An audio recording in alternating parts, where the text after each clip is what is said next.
លោកគ្រូឲ្យខ្លួនឯងកាន់ admin ខ្លួនឯងបានឬអត់ កាន់បានបងកាន់បានចឹងណា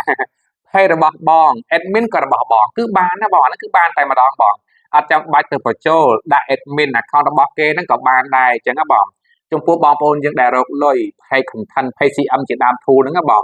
បច្ចុប្បន្នហ្នឹងគឺអត់ចាំបាច់តម្រូវត្រូវមាន admin របស់គេទេបង admin ខ្មែរ page ខ្មែរកុងខ្មែរទីតាំងខ្មែរបងហ្នឹងផ្លេបញ្ឈុតតែម្ដងអញ្ចឹងណាសំខាន់ចេះបងសំខាន់ឲ្យតែយើងលេខត្រឹមត្រូវតាមគោលការណ៍តាមលក្ខខណ្ឌរបស់គេអាហ្នឹងណាបងហ្នឹងចង់បញ្ជាក់ជូនហើយមួយទៀតគេហៅថា VPN អាហ្នឹងបកស្រាយបន្ថែមមកបង VPN យើងនៅខ្មែរចង់ប្រើក៏បានមិនចង់ប្រើក៏បានមិនតម្រូវទេបងអាហ្នឹងមិនតម្រូវទេចង់ប្រើក៏បានមិនចង់ប្រើក៏បានអាហ្នឹងបន្ថែមបងហ្នឹងសួរយោបល់លោកគ្រូណាហ្នឹងគឺបានបងអត់តម្រូវទេអាហ្នឹងបងសំខាន់លេខឲ្យបានត្រឹមត្រូវតាមគោលការណ៍របស់គេអញ្ចឹងណាបងតបនឹង comment ពីខាង page បងសល់ផ្លោយអញ្ចឹងណា